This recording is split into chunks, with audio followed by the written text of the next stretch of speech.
Hello friend, नमस्कार। एक बार फिर से आप सभी का हमारे यूट्यूब चैनल पे स्वागत है। साथियों, आज हम आपको इस वीडियो में बताएंगे कि यदि आप उत्तर प्रदेश राशि टंडन मुक्त विश्वविद्यालय प्रयागराज यूनिवर्सिटी से या आप पॉलिटिकल साइंस से एमए कर रहे हैं तो आपके कितने पेपर होंगे और उस पेपर के अंतर्गत साथियों आपको क्या क्या पढ़ने होते हैं, इसकी पूरी विस्तृत जानकारी हम आपको इस वीडियो में देने वाले हैं। तो चलिए हम वीडियो को शुरू करते हैं। साथियों, यदि आप उत्तर प्रदेश राशि टंडन मुक्त विश्वविद्यालय प्रयागराज यूनिवर्सिटी से पॉलिटिकल साइंस से एमए कर रहे हैं तो ये देखिए, यदि आपका सेमेस्टर सिस्टम है तो आपके एक सेमेस्टर में 3 पेपर होते हैं। आपके एक सेमेस्टर में 3 पेपर होते हैं और टोटल आपका 4 सेमेस्टर होता है। तो आपका टोटल जो पेपर होगा वह 12 पेपर होगा। कितना पेपर होगा? टोटल जो आपका पेपर होगा साथियों वह 12 पेपर होगा।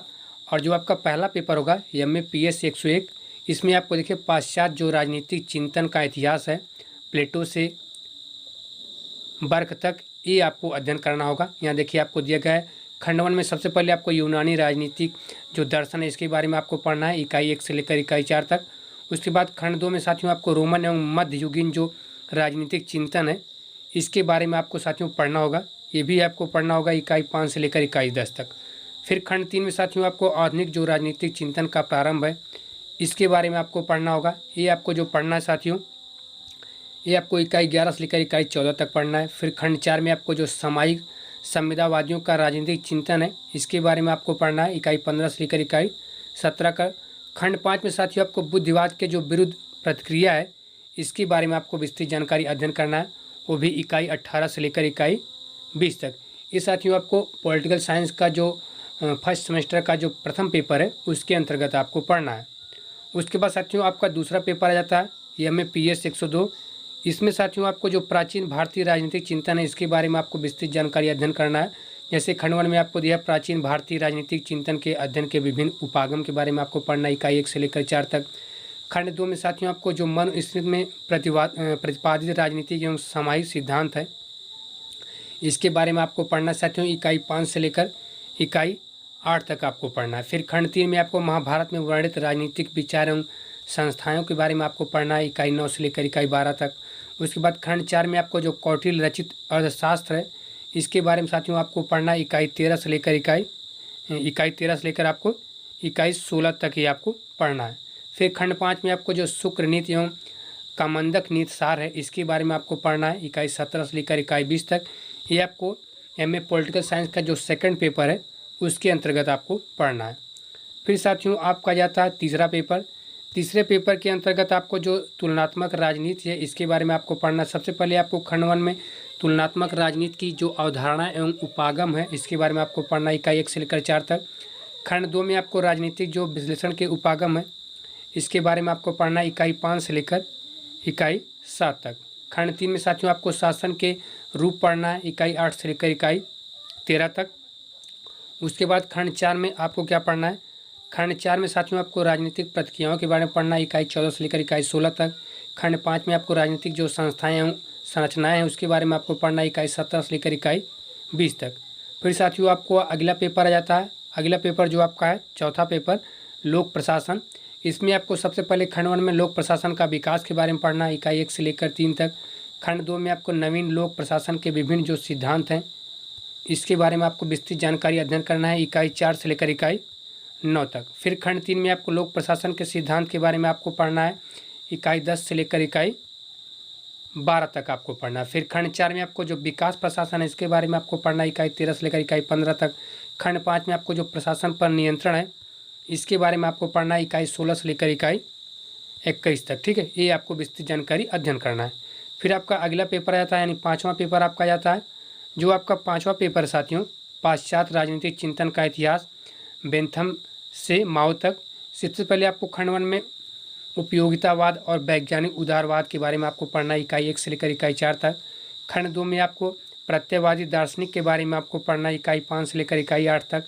खंड 3 में आपको मनोवैज्ञानिक संप्रदाय के बारे में आपको पढ़ना, इकाई 9 से लेकर इकाई 12 तक। खंड 4 में साथियों आपको मार्क्स एवं मार्क्सवाद के बारे में आपको पढ़ना, इकाई 13 से लेकर इकाई 16 तक। खंड 5 में साथियों आपको विकासवादी तथा क्रांतिकारी समाज के सिद्धांत के बारे में आपको पढ़ना, इकाई 17 से लेकर इकाई 20 तक। फिर आपका अगला पेपर आ जाता है, छठा पेपर आपका आ जाता है साथियों। इसमें आपको जो भारतीय शासन एवं राजनीति है इसके बारे में आपको पढ़ना है। खंड 1 में सबसे पहले आपको भारतीय राजनीतिक व्यवस्था का एक परिचय आपको पढ़ना है, इकाई 1 से लेकर 3 तक। खंड 2 में आपको भारतीय संविधान का जो वैचारिक तत्व है इसके बारे में आपको पढ़ना है, इकाई 4 से लेकर इकाई 8 तक। फिर खंड 3 में आपको जो संघीय शासन है इसके बारे में आपको पढ़ना है, इकाई 9 से लेकर इकाई 12 तक। फिर साथियों आपका जाता है खंड 4। खंड 4 में साथियों आपको जो दलीय राजनीति है इसके बारे में आपको पढ़ना है, इकाई 13 से लेकर इकाई 15 तक। खंड 5 में आपको जो भारतीय राजनीति में उभरती प्रवृत्तियाँ इसके बारे में आपको पढ़ना है, इकाई 16 से लेकर इकाई 20 तक। फिर साथियों आपका अगला पेपर आ जाता है, जो अगला पेपर साथियों आपका है वह आधुनिक भारतीय राजनीतिक चिंतन है। ये 7वां पेपर आपका है।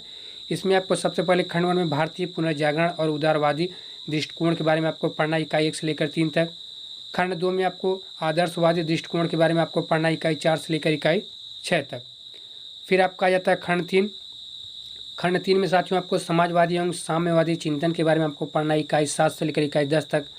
खंड 4 में साथियों आपको गांधीवादी चिंतन के बारे में पढ़ना है, इकाई 11 से लेकर इकाई 15-16 तक। फिर साथियों आपका आ जाता है खंड 5, इसमें आपको स्वतंत्रता जो चिंतन है इसके बारे में आपको पढ़ना है, इकाई 17 से लेकर इकाई 20 तक। फिर साथियों आपका आ जाता है 8वां पेपर अंतर्राष्ट्रीय राजनीति। इसमें आपको सबसे पहले खंड 1 में स्वरूप और उपागम के बारे में आपको पढ़ना है, इकाई 1 से लेकर 3 तक। खंड 2 में साथियों आपको अंतर्राष्ट्रीय राजनीति की मूल अवधारणाओं के बारे में आपको पढ़ना है, इकाई 4 से लेकर 6 तक। खंड 3 में आपको शक्ति एवं परिसीमन के बारे में आपको पढ़ना है, इकाई 7 से लेकर 9 तक। खंड 4 में आपको अंतर्राष्ट्रीय राजनीति के प्रमुख आयाम के बारे में आपको पढ़ना है, इकाई 10 से लेकर 13 तक। खंड 5 में साथियों आपको प्रमुख शक्तियों के वैदेशिक नीति एवं भारत के बारे में आपको पढ़ना है, इकाई 14 से लेकर इकाई 20 तक। फिर आपका अगला पेपर आ जाता है, अगला पेपर जो आपका 9वां पेपर साथियों अंतर्राष्ट्रीय विद। इसके अंतर्गत सबसे पहले आपको खंड 1 में अंतर्राष्ट्रीय विद की अवधारणा के बारे में आपको पढ़ना है, इकाई 1 से लेकर इकाई 4 तक। फिर खंड 2 में आपको शांति की विधि फर्स्ट आपको पढ़ना है, इकाई 5 से लेकर 11 तक। फिर शक्ति विधि सेकेंड आपको पढ़ना है खंड 3 में, इकाई 12 से लेकर 14 तक। खंड 4 में आपको युद्ध के नियम पढ़ना है, इकाई 15 से लेकर 17 तक। खंड 5 में आपको तटस्थता विधि आपको पढ़ना है, इकाई 18 से लेकर इकाई 20 तक। फिर आपका अगला पेपर आ जाता है, इसमें आपको अर्वाचीन जो राजनीतिक चिंतन है इसके बारे में साथियों आपको पढ़ना है। खंड 1 में प्रत्यक्षवाद और राजनीति सिद्धांत के बारे में आपको पढ़ना है, इकाई 1 से लेकर 3 तक। खंड 2 में आपको नव मार्क्सवादी सिद्धांत के बारे में आपको पढ़ना है, इकाई 4 से लेकर 6 तक। खंड 3 में आपको नव त्रिसम्यक राजनीति सिद्धांत के बारे में आपको पढ़ना है, इकाई 7 से लेकर 9 तक। खंड 4 में आपको उदारवाद और इच्छा स्वतंत्रतावादी राजनीतिक सिद्धांत के बारे में आपको पढ़ना है, इकाई 10 से लेकर 12 तक। खंड 5 में आपको समुदायवाद और उत्तर आधुनिक राजनीतिक सिद्धांत के बारे में आपको पढ़ना है, इकाई 13 से लेकर इकाई 15 तक। फिर आपका खंड 6 आता है, इसमें आपको समकालीन राजनीतिक सिद्धांत के बारे में आपको पढ़ना है, इकाई 16 से लेकर इकाई 20 तक। ठीक है। फिर साथियों आपका 11वां पेपर आता है, यानी भारत में जो राजनीति है इसमें आपको सबसे पहले खंड 1 में भारतीय राजनीतिक व्यवस्था का एक परिचय आपको पढ़ना है, इकाई 1 से लेकर 4 तक। फिर खंड 2 में आपको दलीय व्यवस्था एवं दबाव समूह के बारे में आपको पढ़ना है, इकाई 5 से लेकर 7 तक। खंड 3 में साथियों आपको भारतीय राजनीति में धर्म, जात, क्षेत्र एवं भाषा के बारे में आपको पढ़ना है, इकाई 8 से लेकर इकाई 11 तक। खंड 4 में आपको राज्य कार्यपालिका के बारे में आपको पढ़ना है, इकाई 12 से लेकर 14 तक। खंड 5 में आपको राजनीति के तत्व के बारे में आपको पढ़ना है, इकाई 15 से लेकर 19 तक। खंड 6 में साथियों आपको बहस एवं मुद्दों के बारे में पढ़ना है, इकाई 20 से लेकर इकाई 24 तक। इसके बाद साथियों आपका आखिरी पेपर आ जाता है, यानी लास्ट पेपर 12वां पेपर अंतर्राष्ट्रीय संगठन। इसमें आपको सबसे पहले खंड 1 में अंतर्राष्ट्रीय संगठन का परिचय आपको पढ़ना है, इकाई 1 से लेकर इकाई 4 तक। खंड 2 में आपको संयुक्त राष्ट्र के बारे में पढ़ना है, इकाई 5 से लेकर इकाई 7 तक। खंड 3 में साथियों आपको संयुक्त राष्ट्र के अंग फर्स्ट आपको पढ़ना है, ये आपको पढ़ना है इकाई 8 से लेकर इकाई 11 तक। खंड 4 में आपको संयुक्त राष्ट्र के अंग सेकंड आपको पढ़ना है, इकाई 12 से लेकर इकाई 14 तक। खंड 5 में आपको संयुक्त राष्ट्र का क्रियाकलाप एवं मूल्यांकन के बारे में आपको विस्तृत जानकारी अध्ययन करना है, इकाई 15 से लेकर इकाई 19 तक आपको पढ़ना है। फिर खंड 6 में आपको जो क्षेत्रीय संगठन एवं विश्व व्यापार संगठन है इसके बारे में आपको विस्तृत जानकारी अध्ययन करना है, इकाई 20 से लेकर इकाई 22 तक। ठीक है, तो ये आपके सारे पेपर हैं जिसके अंतर्गत आपको क्या क्या पढ़ना है उसकी मेन टॉपिक हमने आपको इस वीडियो में बता दिया है।